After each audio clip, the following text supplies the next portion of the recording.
Hi hello welcome back to my channel. ನಾನು ನಿಮ್ಮ ರೂಪ. ಇವತ್ತು ನಾನು ಕೇವಲ 10 ನಿಮಿಷಗಳಲ್ಲಿ ಆಗುವಂಥ ಮೆಂತ್ಯ ಸೊಪ್ಪು ಹಾಗೆ ಟೊಮೊಟೊ ರೈಸ್ನ ಯಾವ ರೀತಿ ಮಾಡೋದು ಅಂತ ನೋಡ್ಕೊಂಬಂದ್ಬಿಡೋಣ. ಅದಕ್ಕೂ ಮುಂಚೆ ಮೊದಲಿಗೆ ನನ್ನ ಚಾನಲ್ನ ಯಾರು ಸಬ್ಸ್ಕ್ರೈಬ್ ಆಗಿಲ್ಲ ದಯವಿಟ್ಟು ಸಬ್ಸ್ಕ್ರೈಬ್ ಆಗಿ.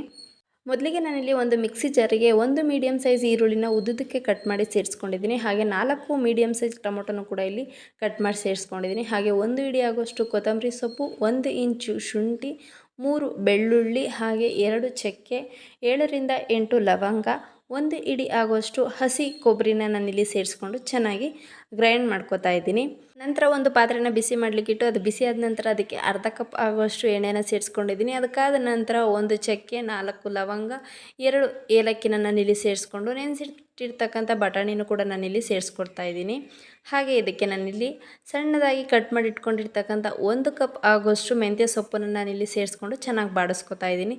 ಸೊಪ್ಪು ಚೆನ್ನಾಗಿ ಬಾಡಿಸ್ಕೊಂಡ ನಂತರ ಇದಕ್ಕೆ 3 ಟೊಮೊಟೊನ ನಾನಿಲ್ಲಿ ಕಟ್ ಮಾಡಿ ಸೇರಿಸ್ಕೊಂಡಿದ್ದೀನಿ. ಅದನ್ನು ಕೂಡ ಚೆನ್ನಾಗಿ ಬಾಡಿಸ್ಕೊಂಡು ಟೊಮೊಟೊ ಸ್ವಲ್ಪ ಸಾಫ್ಟ್ ಆದ ನಂತರ ಇದಕ್ಕೆ ನಾವು ರುಬ್ಬಿಟ್ಟಿರ್ತಕ್ಕಂಥ ಮಸಾಲೆಯನ್ನು ಕೂಡ ನಾನಿಲ್ಲಿ ಸೇರಿಸ್ಕೊತಾ ಇದ್ದೀನಿ. ಮಸಾಲೆ ಸೇರಿಸ್ಕೊಂಡ ನಂತರ ಇದನ್ನು ಸ್ವಲ್ಪ ಹೊತ್ತು ಚೆನ್ನಾಗಿ ಫ್ರೈ ಮಾಡ್ಕೋಬೇಕಾಗುತ್ತೆ. ಯಾಕಂತಂದರೆ ನಾವು ರುಬ್ಬೋದಕ್ಕಿಂತ ಮುಂಚೆ ಯಾವುದೇ ಮಸಾಲೆ ಪದಾರ್ಥನ ನಾವಿಲ್ಲಿ ಫ್ರೈ ಮಾಡ್ಕೊಂಡಿರಲಿಲ್ಲ. ಹಾಗಾಗಿ ಇದು ಮಸಾಲೆಯಲ್ಲಿ ಇರ್ತಕ್ಕಂಥ ಹಸಿ ವಾಸನೆ ಎಲ್ಲ ಹೋಗೋ ತನಕ ನಾನು ಇದನ್ನು ಸ್ವಲ್ಪ ಹೊತ್ತು ಚೆನ್ನಾಗಿ ಫ್ರೈ ಮಾಡ್ಕೊತಾ ಇದ್ದೀನಿ.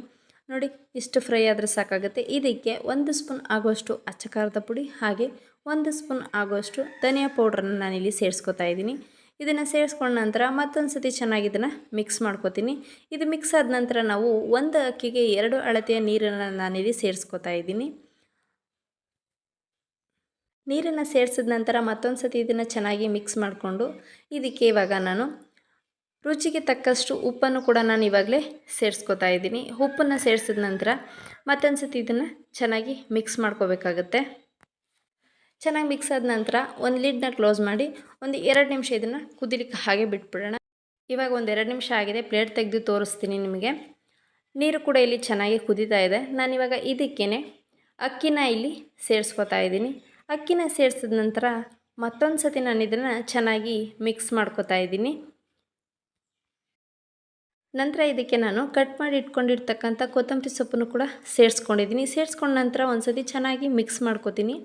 ಮಿಕ್ಸ್ ಮಾಡ್ಕೊಂಡ ನಂತರ ನಾನಿಲ್ಲಿ ಇದನ್ನು ಹಾಗೆ ದಮ್ ಕಟ್ಟಿ ಒಂದು 5 ನಿಮಿಷ ಇಟ್ಬಿಡ್ತೀನಿ.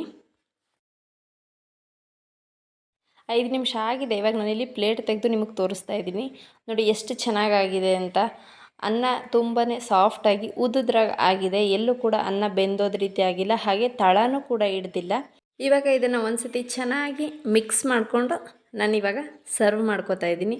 ತುಂಬಾ ಟೇಸ್ಟಿಯಾಗಿರುತ್ತೆ. ಹಾಗೆ ಮಾಡೋದಕ್ಕಂತೂ ತುಂಬ ಟೈಮ್ ಹಿಡಿಯೋದೇ ಇಲ್ಲ. ಕಲರ್ ನೋಡಿ ತುಂಬಾ ಚೆನ್ನಾಗಾಗಿದೆ, ಸಖತ್ತಾಗಿರುತ್ತೆ ಫ್ರೆಂಡ್ಸ್. ಒಂದು ಸತಿ ನೀವು ಕೂಡ ಟ್ರೈ ಮಾಡಿ ನೋಡಿ. ಹಾಗೆ ಯಾವ ರೀತಿ ಬಂತು ಅಂತ ಕಮೆಂಟ್ಲಿ ತಿಳಿಸೋದನ್ನು ಮರಿಬೇಡಿ. ಹಾಗೆ ನನ್ನ ಚಾನಲ್ನ ಯಾರಾದರೂ ಸಬ್ಸ್ಕ್ರೈಬ್ ಮಾಡ್ಕೊಳ್ಳದೆ ಹೊಸದಾಗಿ ನೋಡ್ತಾ ಇದ್ದರೆ ದಯವಿಟ್ಟು ಸಬ್ಸ್ಕ್ರೈಬ್ ಮಾಡ್ಕೊಳ್ಳಿ. ಹಾಗೆ ಲೈಕ್ ಮಾಡೋದನ್ನು ಮರಿಬೇಡಿ.